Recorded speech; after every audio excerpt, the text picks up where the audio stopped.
Welcome back to the Crohn's and Colitis solution. My name is Dr. Sean Golden, and in this video, we're going to be going over exactly what Crohn's is and what ulcerative colitis is, what their similarities are and what their differences are. Now, this course is designed for both, but I do want to give a brief overview of each condition to kind of show where they're similar, show where they're different, and show where we might need to do different things for each of them. However, for the majority of the treatments, it'll be almost identical for both. So let's get started. So Crohn's versus UC. In Crohn's and ulcerative colitis, they're both characterized by chronic inflammation. And so whenever you see the medical doctor, whenever you see your gastroenterologist, they're always going to talk about how they're trying to decrease the inflammation. It's decreasing this chronic inflammation, and this chronic inflammation can cause damage. And usually their solution is to put you on medication to reduce that inflammation. So in both cases, it's chronic inflammation and damage to the intestines. In Crohn's disease, we have something called skip lesions. And this means you'll see sections of the colon where there's healthy tissue, and then there'll be a little spot where there's unhealthy or damaged tissue. And then there might be healthy tissue again. So it goes in these skips where it's not continuous damage. Whereas when you do a colonoscopy for ulcerative colitis, you usually see more continuous inflammation throughout. There's not these skip lesions. Now, keep in mind, there always is a possibility that someone can have both Crohn's and ulcerative colitis, and they can have kind of a mix and match of symptoms. However, if you're diagnosed with specifically just one, where let's say you only have the skip lesions, it's only affecting it's affecting all the layers of the bowel instead of just the inner layers for Crohn's, then you're pretty certain that you just have Crohn's. However, if you seem to have kind of the symptoms that match on both sides, then you might have kind of both, which is what my buddy had. He actually had both Crohn's and ulcerative colitis that I was talking about in the last video. So with Crohn's, like I said, it can affect all the layers of the bowel walls, whereas ulcerative colitis, it usually always only affects the inner layer only. And in both cases, there's autoimmune components. Nowadays, if you talk to most medical doctors, they will say that both of them are autoimmune conditions. If you look at the research, it's still kind of, there's a debate going back and forth whether Crohn's is purely autoimmune, whereas ulcerative colitis is always diagnosed as purely autoimmune. But the key thing here is that there's immune dysregulation. There's immune dysfunction going on in both Crohn's and ulcerative colitis. And this is the key player here. So the key to overcoming Crohn's and ulcerative colitis is really trying to balance your immune system. Now, when we go a little bit further into the material, we're going to talk about exactly how to do that and why some of the conventional treatments might not be optimal for that. But for right now, just know that both Crohn's and ulcerative colitis have profuse and chronic inflammation that is primarily coming from an autoimmune condition where there's dysfunction in the immune system. Now, I said dysfunction, and I specifically didn't say overactive. Overactive is the word you'll probably hear from most medical doctors. They'll say, well, you have an overactive immune system and we have to bring it down with medication. Now, this really isn't the case, because if you use immune suppressing drugs like cortisol, for example, it doesn't work anything more than a few weeks or maybe a month, maybe 2 months max. But cortisol is pretty much the gold standard when it comes to just a powerful immune suppressant. So cortisol and cortisone and hydrocortisone and all of the, everything that's similar in that cortisone realm, what they do is they just lower inflammation, broad spectrum. It lowers pretty much all inflammation. But this poses a problem because inflammation is actually needed. It's needed to tell the body that there's a problem. If there's no inflammation, then the body doesn't know there's an issue. And so there's also no healing. And so this is why cortisone doesn't work long term. If the immune system was only overactive, then suppressing the immune system through cortisone or other therapies should work. However, Very few doctors do this nowadays, and the ones that do are not following the up-to-date research, because if you look at what the current medical protocols are in the literature, they recommend not using cortisone for more than a few weeks, if at all, because it can lead to dependency and it can lead to rebound after the cortisone is stopped, which essentially means the cortisone only helps for a very short period of time, but it doesn't help at all for long term. And in fact, it can cause a flare up when you stop it, because now you might have had all this damage that was occurring and the body wasn't trying to heal it while you were on the cortisone. And so now it has to, repair all that damage, which is more than usual because you were suppressing the body's ability to repair. So there's this risk of dependency, risk of long-term side effects as well. With all cortisone-based treatment, there's risk of weight gain, insulin resistance, low bone density, cataracts, atherosclerosis. In general, cortisone at a systemic level, it just inhibits repair. Because inflammation is a key signal that tells the body that it needs to be repaired, and it inhibits that repair. We've known this for tendons, for example. If somebody keeps getting tendonitis, let's say they get tennis elbow, and they're having tendonitis, and they get cortisone shot after cortisone shot for their tennis elbow, it actually puts them at a risk for a tendon rupture. And you might not see the rupture so much in tennis elbow, but in a tendon that carries more force, like an Achilles tendon, you see that often, where too much cortisone can actually lead to rupture. And the reason that's occurring is because there's a lack of healing, a lack of repair that goes on. Even though cortisone is decreasing the inflammation, it's also decreasing the repair response. So we don't want to think of the immune system in Crohn's and ulcerative colitis as just overactive. We need to think of it as dysregulated, because if we just try to suppress the immune system, that's just going to be suppressing symptoms. And it's never going to fix the problem, because we're not focused on repair. We're focused on reducing a symptom, which is inflammation. So, whenever we suppress an overactive immune system, that'll temporarily decrease inflammation, but also blocks any healing that can occur. We're going to come back to this later when we go over some of the first therapies we're going to be using to help with Crohn's and ulcerative colitis. But let's just move on for now. So, common symptoms for Crohn's and ulcerative colitis. For Crohn's, we have diarrhea, fatigue, abdominal pain and cramping, blood in the stool, mouth sores, reduced appetite, weight loss, drainage near the anus, fever, and sometimes with Crohn's, you can have inflammation of other regions of your body as well, including skin, eyes, joints, mouth, like we already said. So it doesn't necessarily only affect the gut with Crohn's. Now, with ulcerative colitis, you can have diarrhea, which often includes blood or pus in the stool or in the diarrhea, abdominal pain with cramping, rectal pain and bleeding. And the reason I bolded this one is because usually rectal pain and bleeding is a lot stronger or more profuse in ulcerative colitis than it is in Crohn's. While Crohn's and ulcerative colitis both can have blood in the stool, usually ulcerative colitis just has a larger amount. It's a more characteristic symptom.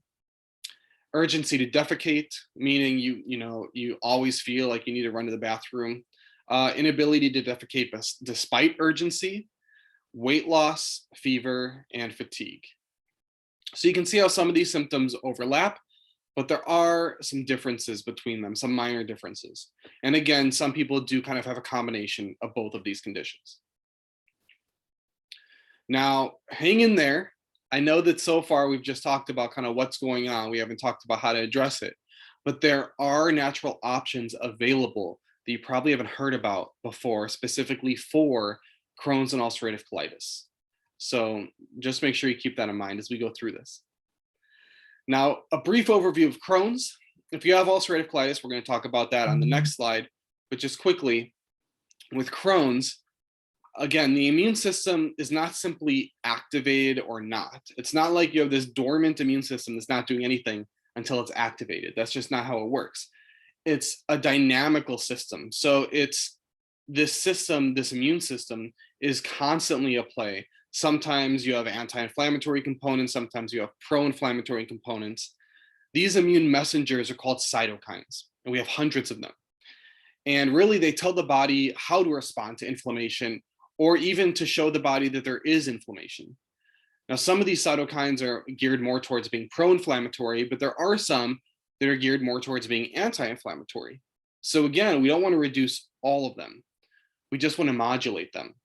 We want to reduce the dysfunction of the immune system. Now, with Crohn's and ulcerative colitis, both we have this imbalance or dysregulation of the immune system. It's this dysregulated immune system that's actually causing the chronic inflammation.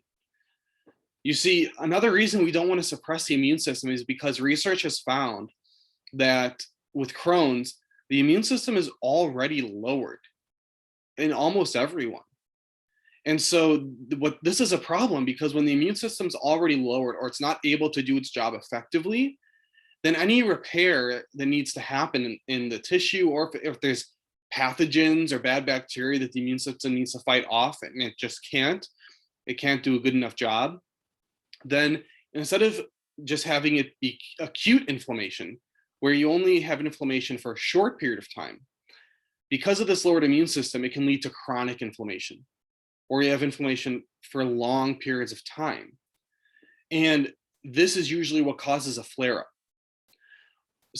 A key insight that will maybe allow you to understand this a little bit better is the fact that flare-ups for Crohn's and ulcerative colitis, they usually happen more often when someone's under extreme stress. So even if it's just psychological stress, or if you have a lot going on in your life, or you had something happen that's just really bringing you down, or you're really stressed out or burned out or not getting good sleep, all of that can precipitate a flare-up. And the reason that is because you're actually lowering your immune system through that stress. And it does this through stress hormones like cortisol. So when you're lowering your immune system, while you may not feel the effects immediately, what that's doing is it's actually allowing damage to start to build.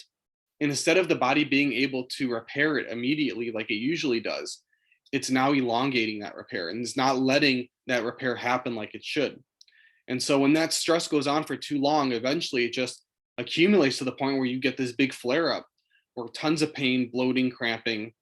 There's enough damage that now you're just seeing the symptoms of it, the problems. And sometimes even after that stress that you were having goes away, those problems can still persist and sometimes even get worse, because now the body is really trying to do its job at repairing what it should have been doing before. So we can't think of this as just overactive immune system. It's dysregulated, and in some cases it's already lowered too much. It's already unable to do its job. So we have to allow it to do its job better and more effectively. Now, the technical part here is that Crohn's is Th1 dominant, and there's a few cytokines that are elevated in Crohn's, and there's a particular type of cell called T regulatory cells that are lowered in Crohn's. Now, I won't go into too much depth here. If you want more information on the technical aspects, make sure you read the PDF document that's attached with this video, because that does a little bit of a deeper dive, and it explains more of the technical side of things in full detail and with all references attached there. In these videos, I want to keep it a little bit more surface level so that everyone can have a good idea of what's going on. But one thing I do want to point out are those Treg cells there, the T regulatory cells. Those are going to become very important later. And those are our friends for Crohn's and for ulcerative colitis. T regulatory cells help the body not become sensitive to or want to attack things that are coming into our body, or even attack our own tissue. It induces what's called tolerance. So it allows our body to start tolerating our own cells and some things like some foods that we might be eating that are coming into our diet without an immune response. And so that's a very important player in this game, and we'll come back to that in the future. Now, how do we then attack this if we don't want to just lower inflammation even more? And the key word here is we want to promote resolution. So we don't just want to lower the immune system, we want to promote resolution of the issue going on. We want to resolve the inflammation. That means whatever the inflammation is trying to accomplish, we want to allow it to do that very effectively and heal whatever needs to be healed, so the whole thing can become resolved. And so there's something called specialized pro-resolving mediators. And these guys kind of kickstart that whole process of helping to resolve the issue rather than just lowering the inflammation and having it become chronic. And we're going to get back into that in future videos. Now for ulcerative colitis, very similar. Same thing with Crohn's. The immune system is not simply activated or not. We have these cytokines, these immune messengers. Some are pro-inflammatory, some are anti-inflammatory. Similarly with Crohn's, it's a dysregulation of the immune system that leads to chronic inflammation because the body is unable to resolve the inflammation itself. And just like with Crohn's, there are certain factors in ulcerative colitis that are already lowered that inhibit the body from actually being able to mount enough of an inflammatory response to actually resolve the issue. And in this case, it's toll-like receptor 4 or TLR4 that is deficient in a lot of people with ulcerative colitis. It's been shown through research. And when this is deficient, along with when a lot of other immune cytokines or factors are deficient, then the body has a hard time actually fixing the problem. And so it will attempt to fix it, but if it doesn't do a good enough job, instead of having the issue only last for a short period of time, it now becomes chronic. So very similar to Crohn's. Now, technical again, in ulcerative colitis, it's a bit different from Crohn's. It's Th2 dominant instead of Th1 dominant. Again, you could read more of the details there in the PDFs because I go in full detail if you want to see that and you want to see the references to all of this. But again, the ulcerative colitis also is low in T regulatory cells, which are Treg cells for short. And so these guys are going to become very important to allow the body to start tolerating foods and to start tolerating our own tissue instead of mounting an inappropriate inflammatory attack. Now, just like with Crohn's, the way to do this is to promote resolution of inflammation through specialized pro-resolving mediators, not just lower the inflammation so that it becomes chronic. So in general, our goal here is to increase the ability of the colon to repair itself while reducing the reactivity of the immune system. See, when we use a therapy like cortisol, it's reducing the reactivity of the immune system because it's shutting off the immune system. What it's not doing is it's not increasing the ability of the colon to repair itself. In fact, it is drastically reducing the ability of the colon to repair itself, which is why it never ever works long term. So we need something. We need to figure out a way to do these two things at once, to lower the reactivity of the immune system, but also increase the ability of the immune system to heal, or for the immune system to assist with the body healing the colon. So that's our goal. We'll get into how to do that again in a couple videos. So that's it for this video. Thanks for watching. I'm super excited for you guys moving forward in this course, and I'll see you next time.